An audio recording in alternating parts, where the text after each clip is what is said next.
Dear students, এই ভিডিওতে আমরা সম্প্রতি প্রকাশিত WBH মাধ্যমিক টেস্ট পেপারস 2022 এর mathematics north Bengal district inter school test MCQ সমাধান করব। প্রথম প্রশ্ন, সরল সুদে কোনো মূলধন 20 বছরে দ্বিগুণ হলে একই হারে ওই মূলধন 3 গুণ হবে কত বছরে? মনে করি আসল P টাকা, বার্ষিক সরল সুদের হার 8% এবং T বছরে ওই মূলধন 3 গুণ হবে। শর্তানুসারে প্রথমে বলা হয়েছে কোনো মূলধন 20 বছরে দ্বিগুণ হলে P প্লাস P টাকার বার্ষিক 8% সরল সুদের হারে 20 বছরের সুদ P into R into 20/100 P টাকার দ্বিগুণ ইকুয়ালস 2P বা 20 5 100, বাম পক্ষে লিখি PR/5 ইকুয়ালস ডান পক্ষে 2P মাইনাস P বা উভয় পক্ষকে P দিয়ে ভাগ করে পাই R/5 ইকুয়ালস 1 অর্থাৎ R ইকুয়ালস 5। আবার P প্লাস P টাকার বার্ষিক 8% সরল সুদের হারে T বছরের সুদ P ইন্টু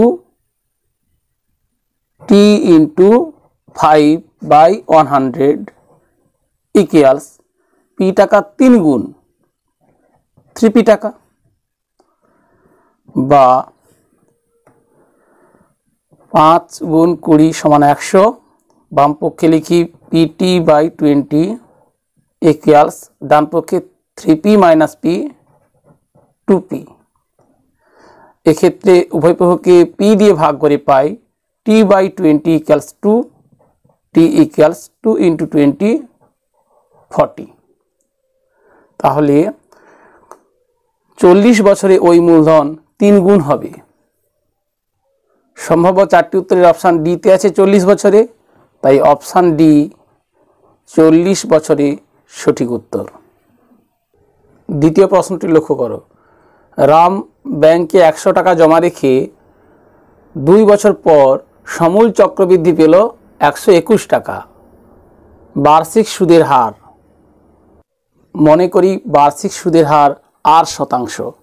এখানে বার্ষিক সুদের হার অর্থে বার্ষিক চক্রবৃদ্ধি সুদের হার। প্রশ্নানুসারে P into 1 plus R/100 whole to the power n সমূল চক্রবৃদ্ধি সুদের সূত্রানুযায়ী P এখানে 100 into 1 plus R/100 whole to the power n এখানে 2 ইকুয়ালস সমূল চক্রবৃদ্ধি 121 বা 1 প্লাস R/100 এর হোল স্কোয়ার ইকুয়ালস 121/100 ইকুয়ালস 11/10 এর হোল স্কোয়ার বা 1 প্লাস R/100 ইকুয়ালস 11/10।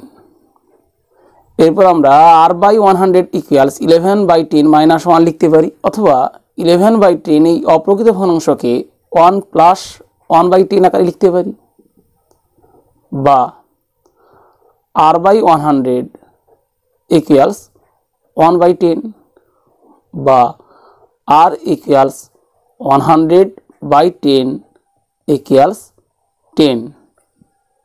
অতএব বার্ষিক সুদের হার 10%।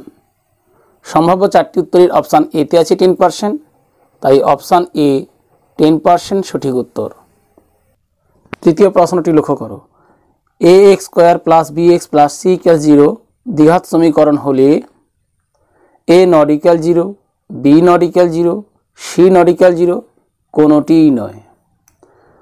প্রদত্ত সমীকরণ ax square plus bx plus c equals 0 দ্বিঘাত সমীকরণ হলে এখানে চলো x তার দ্বিঘাত অর্থাৎ এক্স স্কয়ার এর সহগ নট ইকুয়াল 0, অতএব এ নট ইকুয়াল 0। সম্ভাব্য চারটি উত্তরের অপশান এতে আছে এ নট ইকুয়াল 0, তাই অপশান এ নট ইকুয়াল 0 সঠিক উত্তর। চতুর্থ প্রশ্নটি লক্ষ্য করো, ও কেন্দ্রীয় বৃত্তের পি কিউ ব্যাস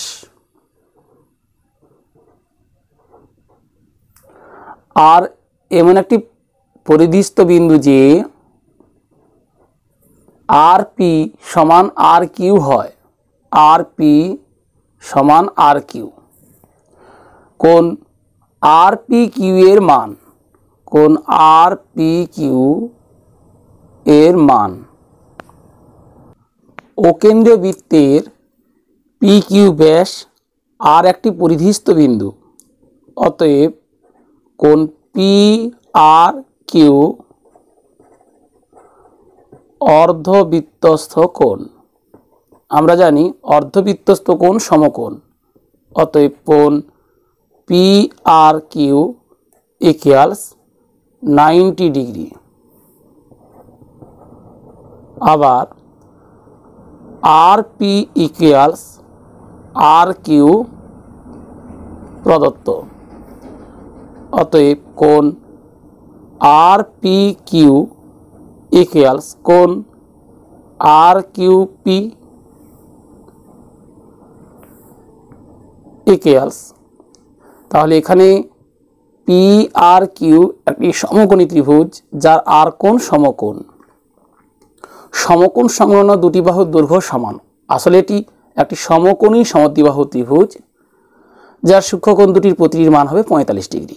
আমরা কীভাবে লিখতে পারি, সমান 180 ডিগ্রি মাইনাস 90 ডিগ্রি এর অর্ধেক, অর্থাৎ ত্রিভুজের তিনটি কোণের সমষ্টি 180 ডিগ্রি, তাই 180 ডিগ্রি লিখেছি, মাইনাস 90 ডিগ্রি আর কোণের মান, যেহেতু পি কোণ এবং কিউ কোণের মান 180 ডিগ্রি মাইনাস 90 ডিগ্রি এবং তাদের প্রত্যেকের মান সমান, তাই প্রত্যেকের মান তার অর্ধেক, equals 90 degree into 1/2 equals 45 degree.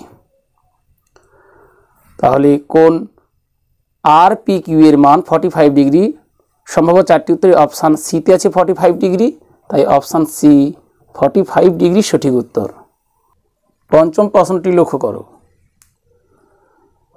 A B C D বৃত্তস্থ চতুর্ভুজ, এ বি বৃত্তের ব্যাস, কোণ এডিসি সমান 120 ডিগ্রি হলে, কোণ এডিসি 120 ডিগ্রি হলে কোণ বিএসি এর মান। এবিসিডি বৃত্তস্থ চতুর্ভুজ, এবি বৃত্তের ব্যাস, অর্থাৎ এখানে কোণ এসিবি অর্ধবৃত্তস্থ কোণ ইকুয়ালস 90 ডিগ্রি। যেহেতু কোণ এডিসি ইকুয়ালস 120 ডিগ্রি, অতএব কোণ ABC equals 180 degree minus 120 degree. কারণ আমরা জানি বৃত্তস্থ চতুর্ভুজের বিপরীত কোণদ্বয় পরস্পর সম্পূরক, ইকুয়ালস 60 ডিগ্রি। অতএব এ বি সি সমকোণী ত্রিভুজের কোণ বিএসি অর্থাৎ সমকোণী ত্রিভুজ এ বি সি এর এ কোণ সমান 90 ডিগ্রি মাইনাস বি কোণ ইকুয়ালস 30 ডিগ্রি। সম্ভাব্য চারটি উত্তরের অপশান এতে আছে 30 ডিগ্রি, তাই অপশান এ 30 ডিগ্রি এক্ষেত্রে সঠিক উত্তর। শেষ প্রশ্নটি লক্ষ্য করো, দুটি সমান আয়তনের নিরেট লম্ববৃত্তাকার চোঙের উচ্চতার অনুপাত 1:2 হলে তাদের ব্যাসার্ধের অনুপাত হবে। মনে করি নিরেট লম্ববৃত্তাকার চোঙ দুটির উচ্চতা যথাক্রমে h1 একক, h2 একক এবং ব্যাসার্ধ যথাক্রমে R1 একক R2 একক, যেখানে H1 is to H2 equals 1:2। শর্তানুসারে প্রথম লম্ববৃত্তাকার চোঙটির আয়তন পাই R1 স্কয়ার H1 ইকুয়ালস দ্বিতীয় লম্ববৃত্তাকার চোঙটির আয়তন পাই R2 স্কয়ার H2, বা উভয় পক্ষকে পাই দিয়ে ভাগ করে ফেলি, R1 square H1 equals R2 square H2। এখান থেকে আমরা R1 R2 এর অনুপাত নির্ণয় করে নেব, বা R1 square by R2 square equals H2 by H1, বা R1 বাই R2 এর হোল স্কয়ার ইকুয়ালস, দেওয়া আছে H1 is to H2 equals 1:2, যেহেতু H1 is to H2 equals 1:2, অতএব এই অনুপাতের ব্যস্ত অনুপাত H2 is to H1 equals 2:1। তাহলে H2 বাই H1 2/1, বা R1 বাই R2 ইকুয়ালস √2/1। অতএব R1 is to R2 equals √2:1। সম্ভাব্য চারটি উত্তরের অপশান বিতে আছে √2:1, তাই এক্ষেত্রে অপশান বি √2:1 সঠিক উত্তর। প্রিয় শিক্ষার্থীরা, আশা করি এই পর্বের প্রতিটি সমস্যার সমাধান কৌশল বুঝতে পেরেছো। বুঝতে কোনো সমস্যা হলে কমেন্ট বক্সে জানাও, এবং পরবর্তী পর্বের নোটিফিকেশন পেতে চ্যানেলে প্রথম হলে চ্যানেলটি সাবস্ক্রাইব করে পাশে থাকা বেল আইকনটি প্রেস করো।